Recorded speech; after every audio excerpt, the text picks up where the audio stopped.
This is my third time trying to film this video because I filmed it twice on my camera and both times my camera stopped filming halfway through, and for some reason I can't figure out why it's not working, so I have to film on my phone. But hello, welcome to the channel. In today's video, I'm going to be talking about the things that I'm loving in interior design right now. This video is 100% inspired by Medora Kia, who is another interior design creator here on YouTube. They have a very popular series called Oddly Specific Interior Design Yums, and that is my version of that.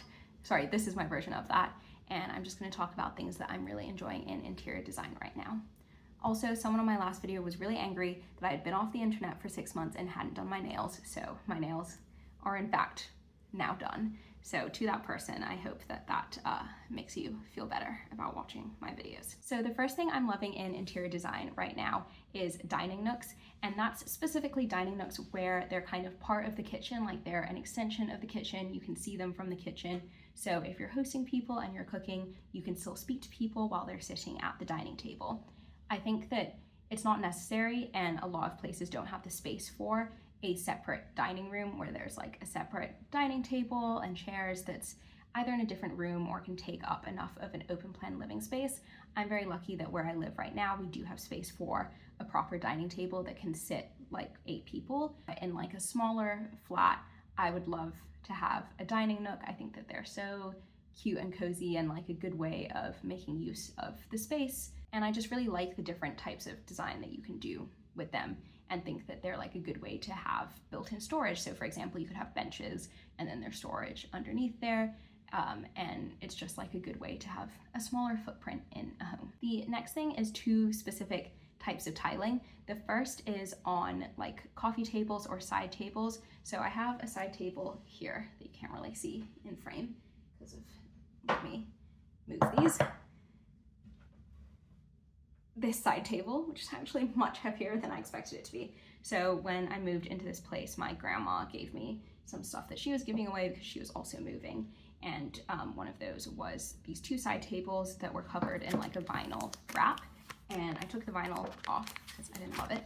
And I really want to tile these tables and do like, I'm thinking just white and like painting on top of them. But I think that if I could source like vintage tile, I would love to tile it with that as well. I think there's so many amazing examples of that. And the second tiled thing that I'm loving in interior design right now is actually this specific fireplace that I found that's in a flat in London. I think that for a while there was a huge trend of wall murals, and that's not really my sort of thing, to kind of have your whole wall covered in like a specific wallpaper that's supposed to make a piece of art. But I think that in this example, where it's kind of, rather than individual tiles, the tiles together are a piece of art in this fireplace, I think is super interesting and really beautiful. And it's really nice to have something functional like a fireplace have something that's still beautiful and aesthetic part of it that's not just like plain tile. So I'm very into those 2 instances of tiling, and I'm hoping to do a DIY on this table sometime soon. The next thing is sloped ceilings in bedrooms. So I'm personally the kind of person who likes to be in the common space of my house. Like I'd rather be in the living room or the kitchen talking to people, and I feel like my bedroom is mainly there for sleeping purposes. And so I really like a cozy, smaller bedroom. My room right now, I would say, is quite small. I think it's like normal for London standards and like lots of other big cities, but I think compared to what you see online, it would be considered pretty small. Like I can't fit in that much more than my wardrobe, double bed, 2 nightstands. There's not really much space for anything else. Like I don't think I could get anything else in there, to be honest. And I kind of like that. And I think that the next thing that I love, which is sloped bedroom ceilings, so these are bedrooms that are built in like lofts or attics of a house or a building, I think are so nice and cozy. And I think having this restriction of layout of like where you can put the bed, things that need to be high enough so you can store things like your clothing, figuring out, okay, these are the parts of the bedroom I need to like stand in and walk around. I think that that creates like really interesting and beautiful spaces, having that kind of layout restriction. And I think that I've seen so many interesting ways of using paint, of using art to divvy up the room and make it cozy and feel homey in a type of space that's kind of different from the typical square, cuboid room. Obviously, I think that's slightly influenced by the fact that I'm 5'2", and if you're 6'2", you probably wouldn't want this because you would be banging your head all of the time. But for me personally, I wouldn't mind the sloped ceilings, and I think it brings like a nice sense of hominess to a room. The next thing that I've been really loving is dried flowers in a transparent frame. So I actually did this as a DIY a while ago. Hopefully the glare is not too crazy so you can actually see this. But I made those from the first bouquet that my boyfriend got me. I know, really cringe and lovey-dovey. But I bought the frame off of Etsy. It cost like 15 pounds maybe 20 pounds. I'll link it down below. Not an affiliate link. I'm not like a big enough channel to have links or make any money off of anything that I do. But it was like really easy to do. I just pressed the flowers underneath some coffee table books and then put them in this frame. And I think that it looks really nice. And I think that you can kind of do this in any way to adhere to your style.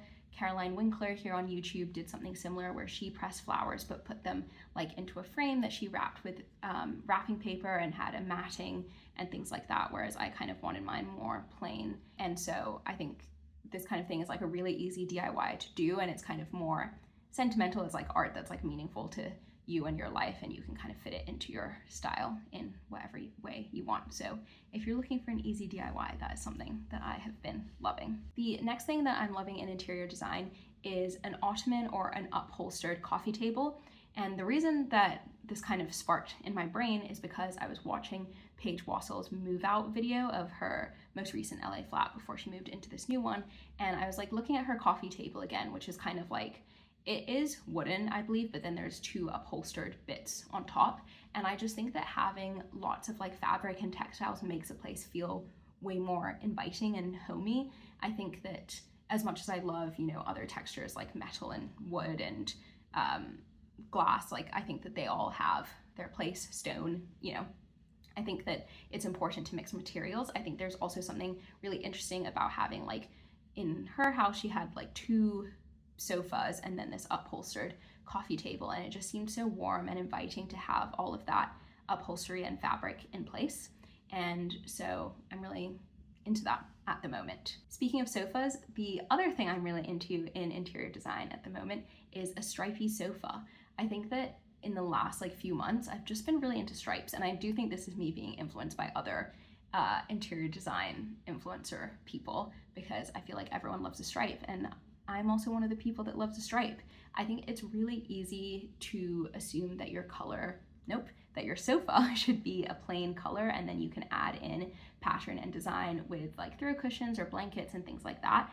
But I think a stripy sofa is like a good way of being able to kind of remain neutral. Like the colors don't have to be crazy, and you can also draw your color scheme from the stripes and patterns of that sofa, but you're still making a statement, and it's kind of something interesting and different without going too crazy or too wild. Like if you're, you know, worried about using color in a space, if you're worried about introducing too many patterns, I think that having a striped sofa is enough of a statement that you don't really need to do that much more, and I'm really into them. The next thing I'm loving in interior design is stained glass on interior windows. So I think it was like a big trend on social media for people to put in fake stained glass if their homes didn't have stained glass already. Obviously, stained glass is not a recent trend, but I've seen a big uptick in people trying to DIY it because of this kind of new wave of Art Deco that people are into.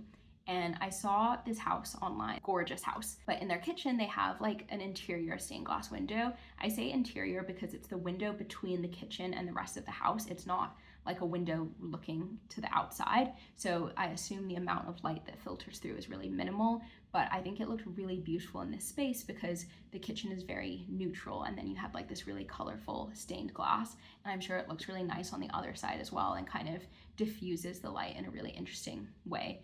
And I just thought that this was such an interesting thing to do. I doubt that it's original to the space, but it could be. Whoever decided to either keep it or put it in, I think did a very good job, and it definitely draws your eye to that with keeping the rest of the kitchen so neutral. The next thing I'm really into is these towels from TB Co. I think that's how you say the company name.